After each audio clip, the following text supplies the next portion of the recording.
વડોદરા શહેર કોંગ્રેસ સમિતિ દ્વારા આગામી મહાનગરપાલિકાની ચૂંટણીઓને ધ્યાનમાં રાખીને એક મહત્વની પ્રેસ કોન્ફરન્સનું આયોજન કરવામાં આવ્યું।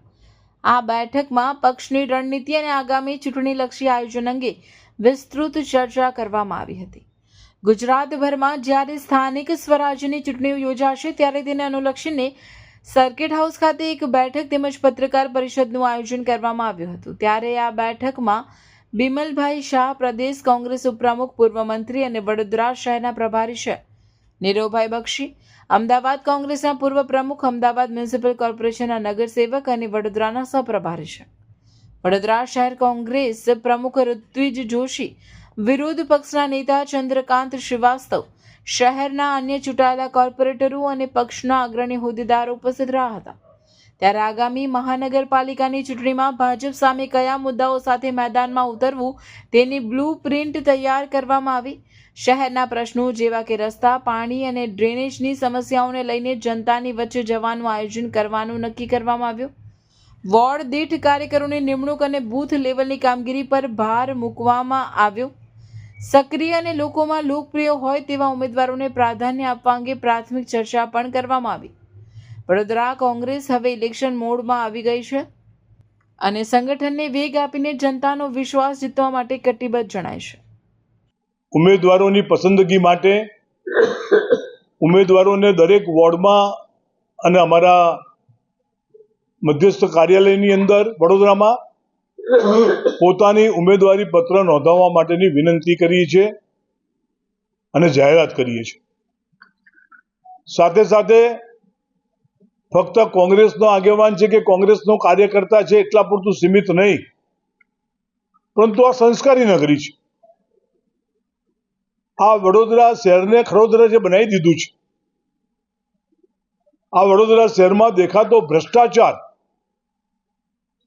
આ વડોદરા શહેરની જે સ્થિતિનું નિર્માણ થયું છે, હું એવું ચોક્કસ સમજુ છું કે પ્રબુદ્ધ વડોદરાના નાગરિકો પણ અનાદિ ત્રસ્ત છે અને એટલે પ્રબુદ્ધ નાગરિકોને, સામાજિક સંસ્થાઓમાં કામ કરતી બહેનોને, સામાજિક સંસ્થાઓમાં કામ કરતા ભાઈઓને, કોલેજમાં અને યુનિવર્સિટીમાં કામ કરતા નવયુવાન વિદ્યાર્થીઓને આ બધાને આમંત્રિત કરીએ છીએ કે આવો આપણે સૌ એકત્રિત થઈને આ સંસ્કારી નગરી આપણા વડોદરાને આ ભ્રષ્ટાચાર મુક્ત કરીએ, આ ખાડાઓ મુક્ત કરીએ, આ ગટરો અને પીવાના પાણીનું જે મિશ્રણ થાય છે એમાંથી આપણે એને મુક્ત કરીએ, આપણને નડતી ટ્રાફિકની અડચણમાંથી આપણે બહાર નીકળીએ। આ બધા જ પ્રશ્નોને લઈને અમે આપના માધ્યમ દ્વારા વડોદરાના પ્રજા અને વડોદરાના પ્રબુદ્ધ નાગરિક ભાઈ બહેનોને કોંગ્રેસમાં ઉમેદવારી કરવા માટે આમંત્રિત કરીએ છીએ અને આવો આપણે સૌ ભેગા થઈને આપણી આ સાચા અર્થમાં ભ્રષ્ટાચાર મુક્ત કોર્પોરેશન બનાવીએ। વિશેષ કરીને આ બારકોડ એટલા માટે રાખ્યો છે કે બારકોડના માધ્યમ દ્વારા પોતાના ઘેરથી પણ અમને એમની પોતાની ઉમેદવારી, કારણ કે અત્યારે આપણે બધાને ખબર છે કે જે પ્રમાણેનો ડર ચાલે છે, જે પ્રમાણેની બીક બતાવવામાં આવે છે, આ બધી પરિસ્થિતિમાંથી બધાને બહાર કાઢવા માટે, હિંમતભેર બહાર આવવા માટેનો એક આ અમારો નિષ્ઠાપૂર્વકનો પ્રયત્ન છે। આજની પ્રેસ વાર્તામાં વિશેષ વાત નહીં કરતા, અમે તો આજે 11 તારીખ થઈ છે, 13 તારીખથી 15 તારીખ, 13, 14 અને 15 3 દિવસમાં બધા જ ઉમેદવારોને વોર્ડ વાઇઝ સાંભળવાની પ્રક્રિયા કરવાના છે।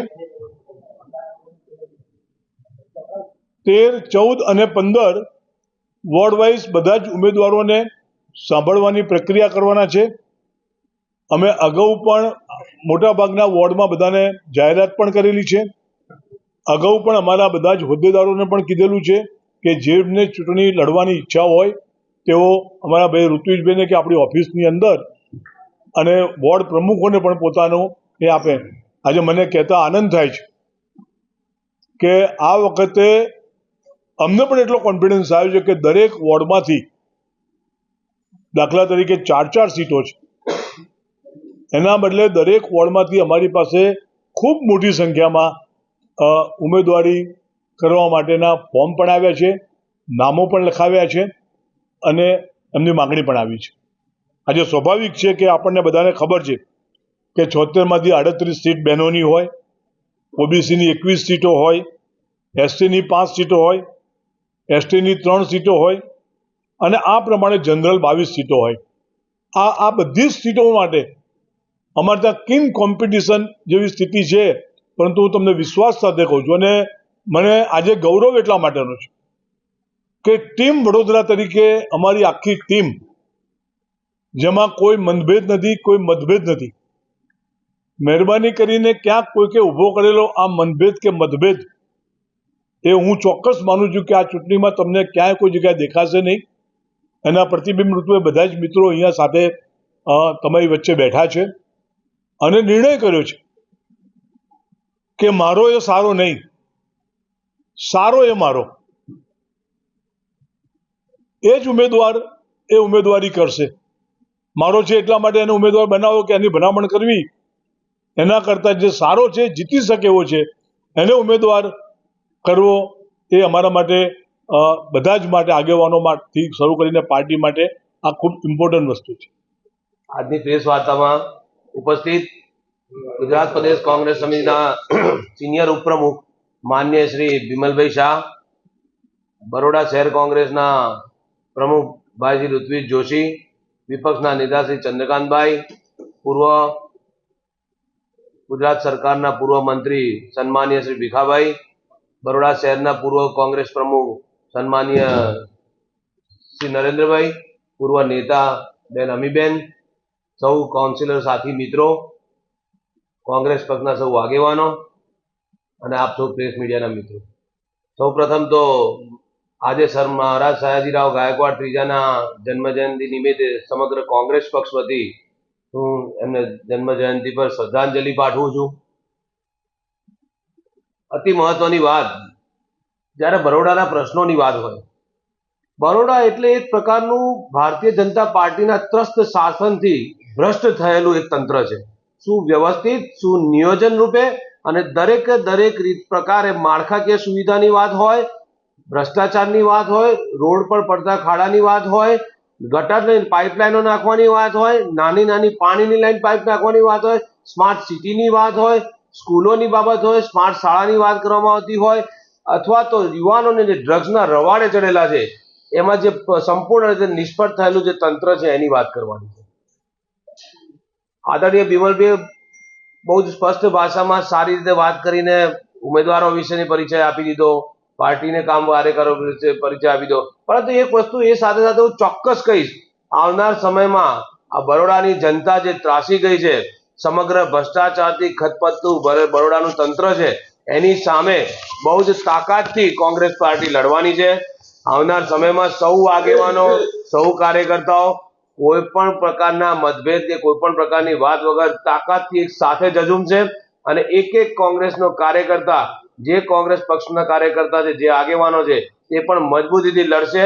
અને સાથે સાથે હું આપને એ વાતની પણ વિનંતી કરું છું, બરોડા શહેરની અંદર જે પણ આગેવાનો સંસ્થાઓ સાથે સંકળાયેલા છે, અલગ અલગ એનજીઓ સાથે સંકળાયેલા હોય, સમાજના વિવિધ વર્ગોમાંથી આવતા અને તેમના મોભીઓ હોય તેવા આગેવાનોને પણ હું વિનંતી કરું છું, આવનાર સમયમાં કોંગ્રેસ પક્ષનો તિરંગો 100% બરોડા મ્યુનિસિપલ કોર્પોરેશનમાં લહેરાવાનો છે. ત્યારે આપ સૌને પણ આગેવાનોને વિનંતી છે કે અમારા જે યજ્ઞ છે, યજ્ઞમાં આપ સૌ અંદર ઉપસ્થિત થઈ અને એમાં યજ્ઞમાં આહુતિ આપો. આવનાર સમયમાં બરોડા મ્યુનિસિપલ કોર્પોરેશનમાં કોંગ્રેસ પક્ષનો તિરંગો લહેરાય તે શુભેચ્છા સાથે. દર્શક મિત્રો, આવા જ લેટેસ્ટ અપડેટ અને સમાચાર જોવા માટે જોડાયેલા રહો ફેસબુક, ઇન્સ્ટાગ્રામ, યુટ્યુબ ચેનલ સાથે વિશ્વ ભારત ન્યૂઝ. દેશ વિદેશ તેમજ ગુજરાત રાજ્ય, જિલ્લા અને તાલુકા વિસ્તારના તમામ સમાચાર અને જાહેરાત માટે આજે જ સંપર્ક કરો. સામાજિક, ધાર્મિક પ્રસંગો, આકસ્મિક ઘટનાઓ અને ગેરકાનૂની પ્રવૃત્તિઓ તથા ભ્રષ્ટાચારની પોલ ખોલવા માટે સંપર્ક કરતા રહો. વિશ્વ ભારત ન્યૂઝ.